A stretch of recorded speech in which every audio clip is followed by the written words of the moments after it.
What's going on, everybody? Welcome back to the second channel.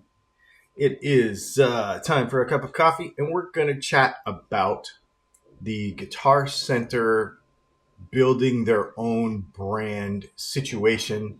I have some thoughts on this. I heard about it. I watched Phil's thing on it, Phil McKnight's thing on it, and some other. I don't usually do that, but I'm like, wait a minute, what's going on here? What's really happening?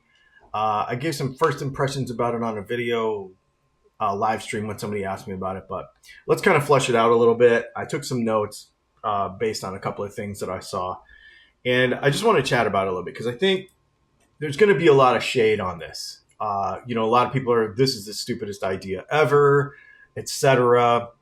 But I don't know. So I'm going to, same thing. I think I'm really start thinking about this, like, especially when I really want to not criticize something, but when I really want to look at it and kind of pick it apart a little bit, I just want to ask some questions. Okay. So if they start making their own guitars, what will happen? Are they going to make a bunch of cheap guitars? Probably, right? They're probably going to be some sort of import thing, but this might not actually be about the brand itself at all, like the guitar brand itself. I think this is a bigger picture thing that Guitar Center is trying to do that sort of incorporates this because we see it as, why are they building new guitars? But think about the other store brands. Thomann already does this with Harley Benton, right? They've got the cheap guitar line made in China, most of them, and they're cheap, and everybody loves them, right? We don't recommend them here because I don't find them recommendable, but I know a lot of folks love them. We get a lot of customers that buy them and put our pickups in them and stuff. So I get the value of where they sit in the market. It makes sense, and we're going to talk about that a little bit more too, because I think that's a little misunderstood as well. Sweetwater does the same thing. They have, exclusive brands, like that kind of thing. In fact, a lot of places do. There's a lot of industries that do. Big time into watches. There's a company called Long Island Watch Company, and they're a retailer, and they sell their own like store brand of watch, and it's actually really good. It's like really good. It's really collectible. It's really good. They use Miyota and Seiko movements. They're really good watches actually, but they're a store brand, and so it makes sense because they create a culture around the store. They've done the same thing with Thomann. They've done the same thing with Sweetwater with some of their store brand stuff. Not only is the guitar itself a profit center for them, but I think it's not as profitable, A, as you think, and B, that's kind of not the point of it. I don't think. So I guess what I'm getting at here is Guitar Center is playing catch up with a lot of the other things that are going on, like a lot of the other brands that are going on. So here's why I think this is a good idea. There's a few reasons, actually, why I think this is a good idea. You end up with a good, probably at least usable. I don't personally, we don't recommend the Harley Benton stuff because I think there's better things, and I think there's a better reason for this. So we're going to get into the reasons in a minute why this is a bad idea. But on the good side of it, it is an accessible guitar for a lot of people. It gets them into an ecosystem, right, where they can continue to play and upgrade, and they start a purchasing journey that lasts a long time. They can aggressively price them. There's less middlemen because you do not have this distribution. You have a built-in distribution structure. So what people don't realize is if you have $1,000 guitar, the dealer is only paying $600 for that guitar. But then there's usually a distributor in there, and then you get all the way back to the manufacturer, and they're only making $300-400 on this $1,000 guitar. That's how that works. Most of the profit goes to the dealer. So if you can keep all that in house, your margins are way higher. So it's actually Guitar Center or for Thomann, it's an excellent idea because then they can keep a lot of those margins in house. They'll probably spec them up with cheap stainless steel that I think is a bad idea, but they'll probably do it. They'll probably put a bunch of stuff on these guitars to make them super appealing. The whole design concept of letting the public design them and then, keeping those designs. People looked at that really negatively, but honestly, I think legally that's how they had to put it. They could not say, hey, share your designs with us without saying, I think that's a legalese thing. I think that was kind of required. I don't think that was intentionally malicious the way a lot of people saw that, because there's a lot of things like that. If you go to Chapman Guitars and you give them an idea, they're not going to give you a royalty, right? But Guitar Center is so big, they just had to put that out there. I get it. I think all of this stuff is actually good for the industry because it creates a lot of buzz around a very big name. Now, the downsides to this, the further commoditization of guitars. I don't like this. When we have these cheap spec sheet guitars that are just a guitar-shaped object with some stuff on them, to me, I don't want to be one of these, the guitar has no soul people, because guitars don't have souls, okay? However, there's no story, right? It's when you go to Sam's Club and buy a Sam's Choice thing, or when you go buy Kirkland brand dog food, or when you go buy something store brand, in your mind, it's store brand. It's generic. Now, with Kirkland, for example, you can go backwards and realize like the Kirkland dog food I'm using is actually Diamond and it's actually really good dog food, right? So if they do this correctly and they say, hey, World Music or whoever is building these guitars and they're going to be amazing, right? Sort of like Chapman does, then that changes it. Because then you're like, oh, wow, actually, that's really built well. Or maybe it's a Cortec or maybe it's a whatever. But if it's like a Harley Benton thing where it's like, this is a store brand guitar, it's just cheap for the sake of being cheap, then it commoditizes the guitar. It takes the reason for the pride of ownership out of it. It takes that out of it. Now, here's the thing, though.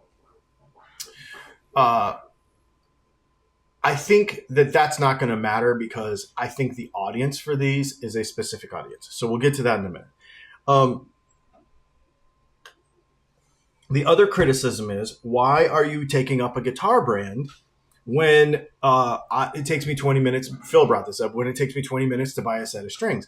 Like, why are you building a guitar brand when your bathrooms are dirty, when your stores are crap? Okay. Personally, I think that this whole thing is part of fixing that.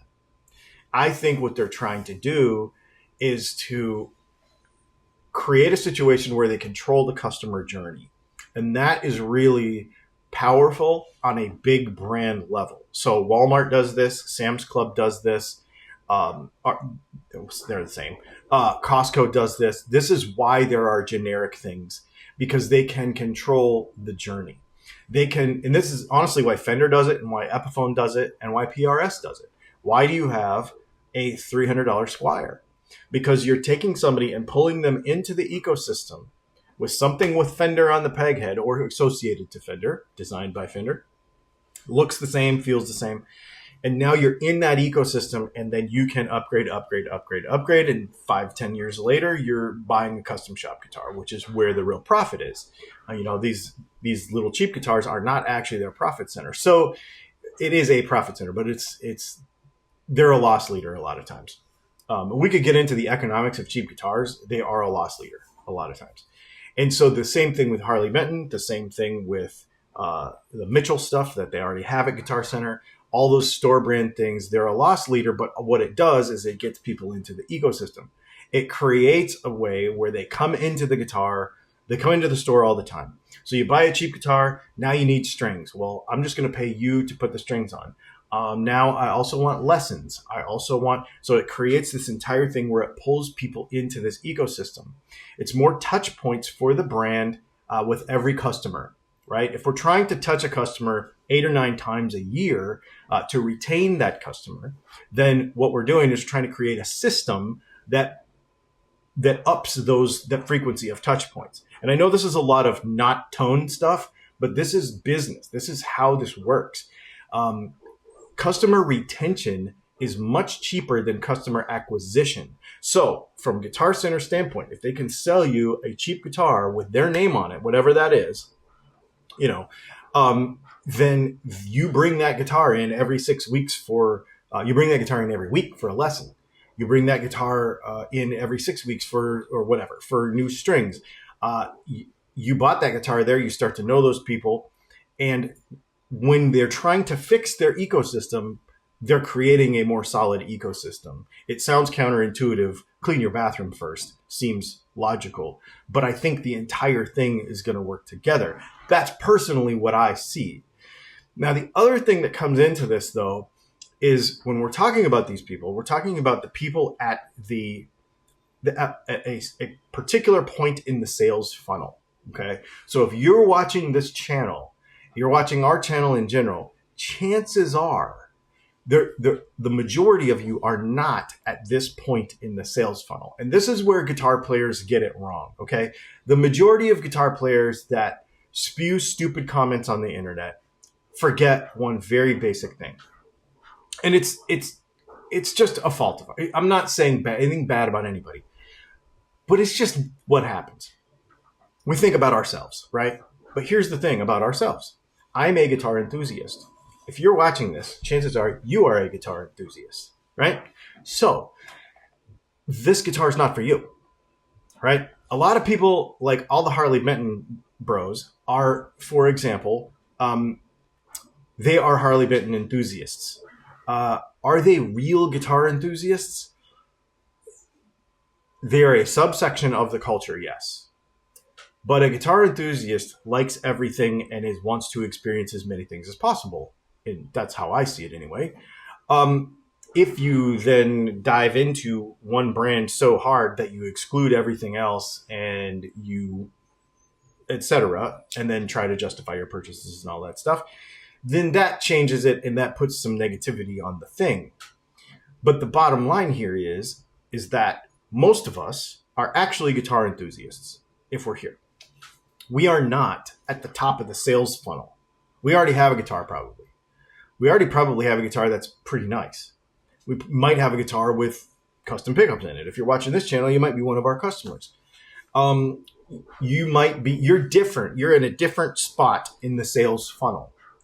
These store brands, the intention of the store who makes them, whether it be Thomann, whether it be Sweetwater, it doesn't matter, Island Watches, anybody, they're trying to hit a different part of the sales funnel. So when we talk about the person who, I'm not a guitar enthusiast. The majority, I'm going to speak from this other perspective. The majority of people are just people who heard of a guitar, who heard of Slash, who heard of Van Halen, and they're like, I want a guitar. They are not guitar enthusiasts. They don't care about pots. They don't care about caps. They don't care about anything. They walk into Guitar Center. They see the first 2 rows. They go, damn, those things are $4,000. These ones are $399. Okay, so now I'm in the first 2 rows. That one is blue. That one is sparkly. That one looks like something I saw on a YouTube video last night. And they identify with that, and boom, they are in, right? They're in, but they're not guitar enthusiasts. They're just people who are interested in guitars. There's a big difference when it comes to the intention of the marketing of the brand. Okay. So these guitars are not for me and you. So whether these guitars are good or not doesn't matter to us. They'll probably be good. They'll probably be a functional guitar shaped thing. They will be a commodity guitar. But that's okay, because those people need that. At some point then, once they're in the ecosystem, they will go to row 3 and row 4, and they may find something different. But if not, that's okay too. Because as much as we don't want to admit it as guitar players, the percentage of people who are actual enthusiasts are very, very small. I've always talked about the 90-10-5 rule. 90% of the money in any hobby is spent to get the last 10% of performance out of something that only 5% of people will ever appreciate. So the majority of the money that me and you spend is on this little thing over here, but the rest of the market is buying this kind of stuff. So I think it's actually very cool. I think that this should happen. I think that this is a great idea. We'll see how they pull it off. I don't know. I don't know how they pull it off. So my question to you is, would you buy one? You might not be the customer. If you're watching this video and you've made it this far in, you're probably not the customer, so the answer is probably going to be no. But if you are that kind of person, let me know. Do you want to buy this? No doubt we will get one. Whatever it is, I am sure I will get one and we will review it because I'm very curious about this. Anyway, thanks for hanging out. We'll see you in the next video.